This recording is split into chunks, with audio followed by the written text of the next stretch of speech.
नदी के किनारे एक विशाल जामुन का पेड़ था, जिस पर चीकू नाम का एक होशियार बंदर रहता था। नदी में भीम नाम का एक बूढ़ा मगरमच्छ रहता था। दोनों में गहरी दोस्ती थी। चीकू रोज भीम को मीठे जामुन खिलाता था, पर एक दिन ये मिठास एक खौफनाक साजिश में बदल गई। अरे भीम भाई, जरा ये वाला तो चक्कर देखो, एकदम चाशनी जैसा मीठा है। आज तो जामुन की मिठास ने कमाल ही कर दिया। वाह चीकू भाई, मान गए। तुम्हारी दीवानगी ऐसे ही थोड़ी है इन जामुनों की। सच कहूँ तो तुमसे मिलने के बाद से मेरी शामें बहुत हसीन हो गई हैं। और नहीं तो क्या, दोस्ती का असली मजा तो बांट कर खाने में ही है ना दोस्त। चीकू भाई, तुमसे एक बात कहनी थी। तुम्हारे दिए जामुन कल मैं अपनी बीवी के लिए ले गया था। वो तो इन्हें खाकर दीवानी ही हो गई है। आज सुबह से रट लगा रखी है कि चीकू भाई से थोड़े और जामुन मंगवा दो। अरे इसमें हिचकिचाने की क्या बात है भीम भाई?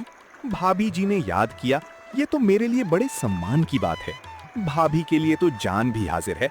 रुको, मैं अभी सबसे पके और मीठे जामुनों की पूरी गुच्छी तोड़ कर देता हूँ।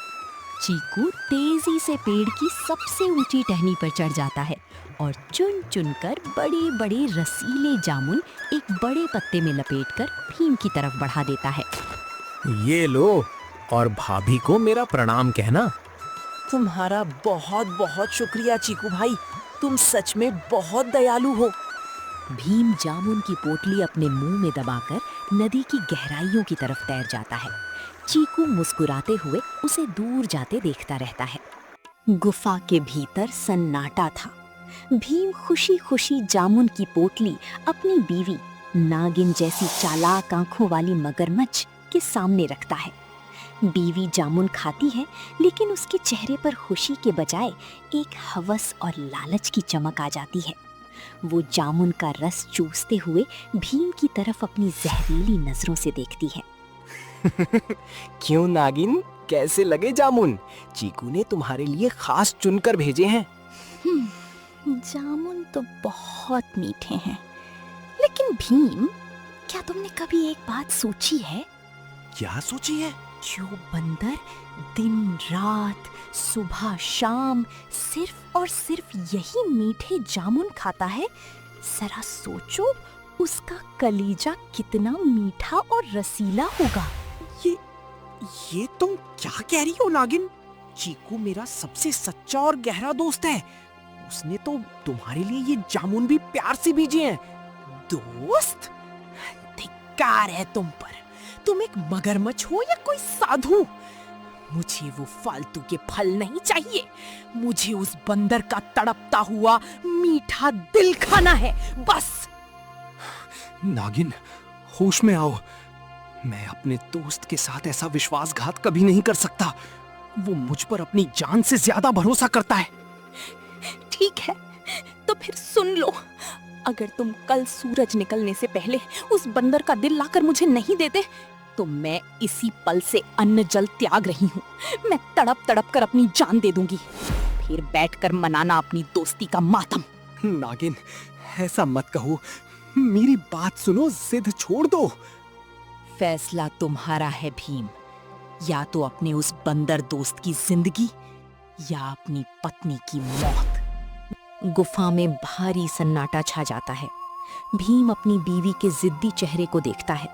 एक तरफ सालों पुरानी निस्वार्थ दोस्ती थी और दूसरी तरफ पत्नी का अंधा मोह।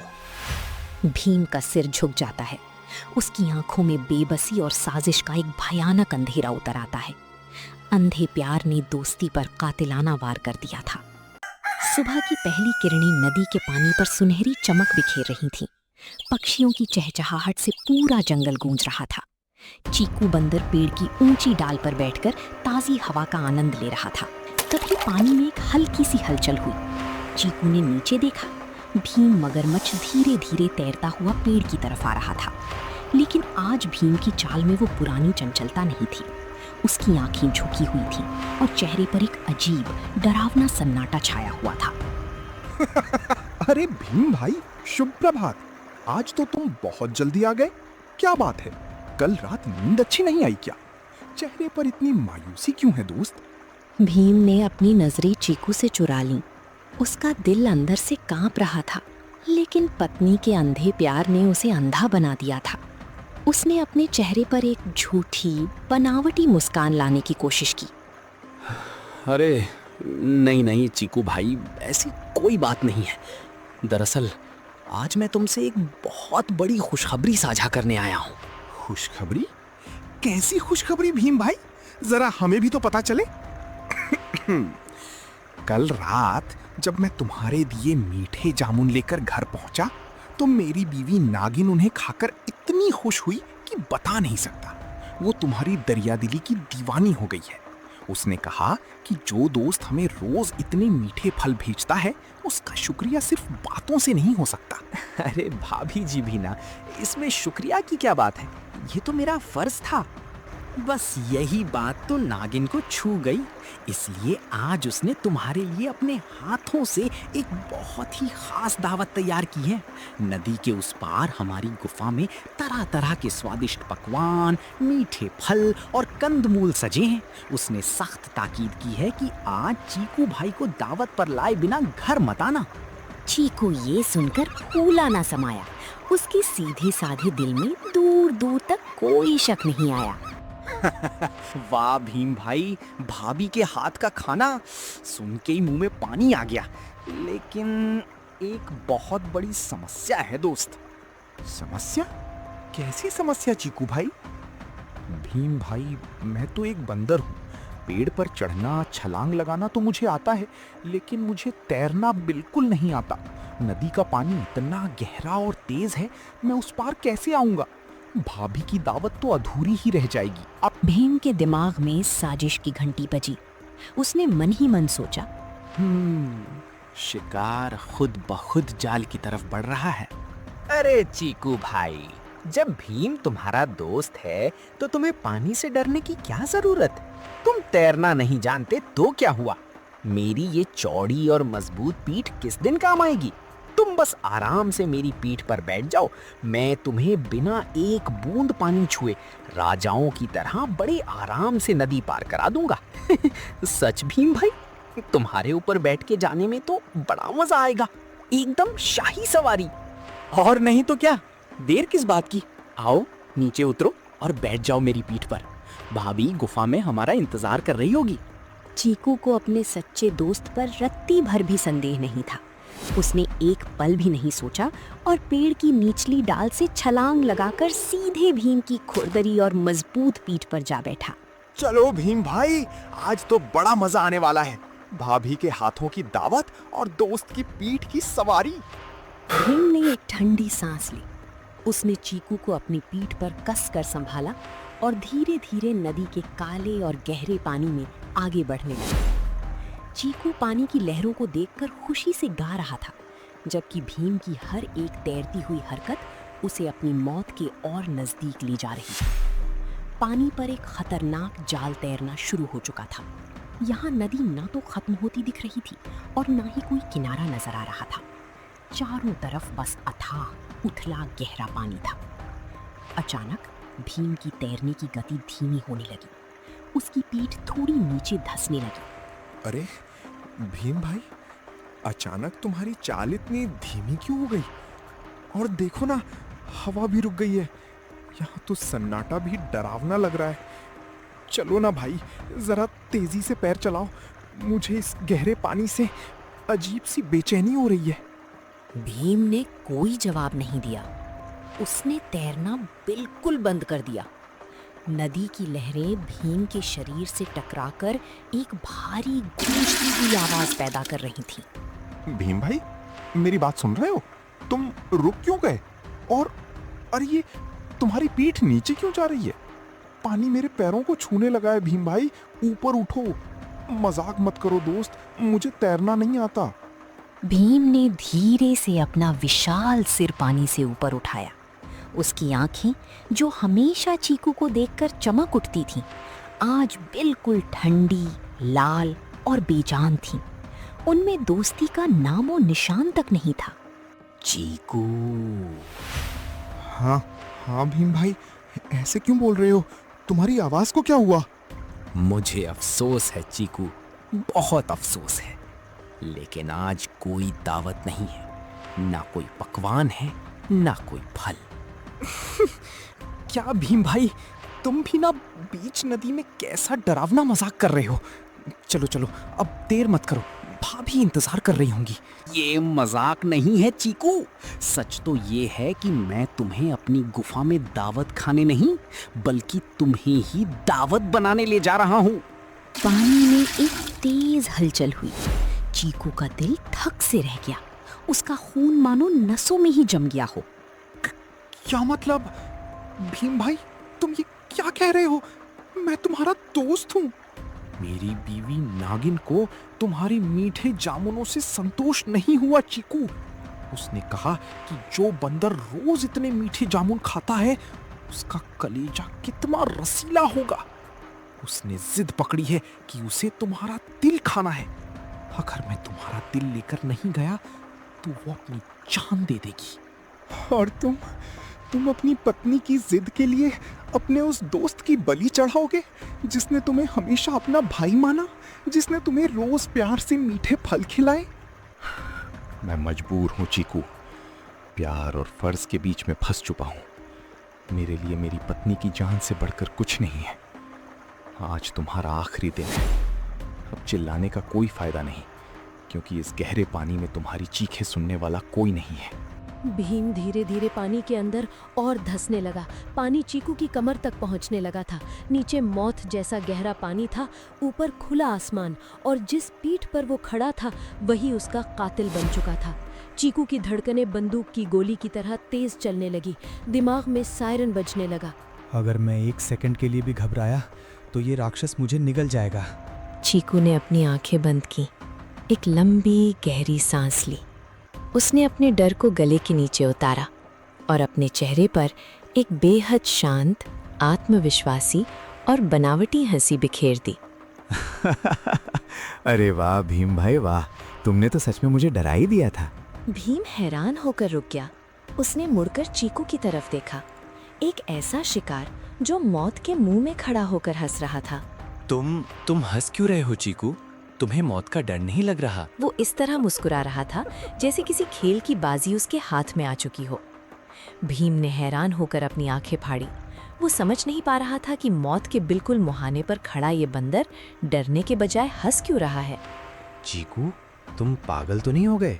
मैं तुम्हारी मौत का पैगाम दे रहा हूँ और तुम पागलों की तरह हंस रहे हो? अरे रे रे भीम भाई, मुझे तुम्हारी बेवकूफ़ी पर हंसी नहीं आएगी तो और क्या आएगा? इतनी सी बात, इतनी जरा सी बात के लिए तुमने इतना बड़ा नाटक रच दिया। अरे तुमने मुझे पहले क्यों नहीं बताया दोस्त? तुमने तो मुझे बहुत बड़े धर्म संकट में डाल दिया। भीम का तैरना पूरी तरह रुक गया। उसकी आंखों में गहरी हैरानी तैरने लगी। क्या मतलब? धर्म संकट कैसा? क्या तुम्हें अपनी जान प्यारी नहीं है? जान तो प्यारी है भीम भाई, लेकिन बात जान की नहीं, तुम्हारी और भाभी की खुशी की है। अब तुम ही सोचो, अगर तुम मुझसे किनारे पर ही सच कह देते कि भाभी जी को मेरा दिल खाना है, तो क्या मैं अपने भाई को मना करता? मैं तो खुशी खुशी अपना दिल एक पत्ते में लपेटकर तुम्हारे हवाले कर देता। क्या तुम सच कह रहे हो? तुम अपना दिल मुझे दे देते? और नहीं तो क्या, लेकिन अफसोस तुम तो गुप्तचरों की तरह मुझे धोखे से यहाँ तक ले आए, और सबसे बड़ी गड़बड़ तो तुमने ये कर दी कि मुझे बिना बताए ले आए। गड़बड़? इसमें क्या गड़बड़ हो गई चीकू भाई? अरे मेरे सीधे साधे भीम भाई, हम जंगल के बंदरों का राज तुम्हें नहीं पता क्या? हम बंदर कभी भी अपना दिल अपने शरीर के अंदर लेकर नहीं घूमते। क्या? दिल शरीर में नहीं रखते? तो फिर कहाँ रखते हो? हम दिन भर एक टहनी से दूसरी टहनी पर ऊंची छलांगे लगाते हैं, नदी नालों के ऊपर से कूदते हैं। अगर दिल सीने में रहेगा तो कूदते समय धक्के से फट नहीं जाएगा, या नदी में गिरने पर पानी में डूबकर खराब नहीं हो जाएगा। इसीलिए हम बंदर रोज सुबह अपना दिल निकालकर जामुन के पेड़ के सबसे सुरक्षित कोटर खोखले तने में छिपा कर रखते हैं। भीम का मुंह खुला का खुला रह गया। उसकी बुद्धि पूरी तरह कुंद हो चुकी थी। वो टकटकी लगाए चीकू के मासूम चेहरे को देखने लगा। क्या तुम सच कह रहे हो चीकू? ऐसा भी भला कहीं होता है? अरे भाई, तुम मेरे इतने पुराने दोस्त हो, क्या मैं तुमसे झूठ बोलूंगा? अब तुम ही ठंडे दिमाग से सोचो, अगर तुम मुझे अभी मारकर पानी में ले भी गए तो भाभी को क्या मिलेगा? खाली पसलियां और चमड़ा। जब सीने में दिल होगा ही नहीं तो भाभी खाएंगी क्या? वो बेचारी भूखी ही रह जाएंगी और तुम पर उल्टा और ज्यादा गुस्सा होंगी कि तू कैसा बेकार बंदर उठा कर लाया है। भीम के दिमाग में चीकू की बातें घर करने लगी।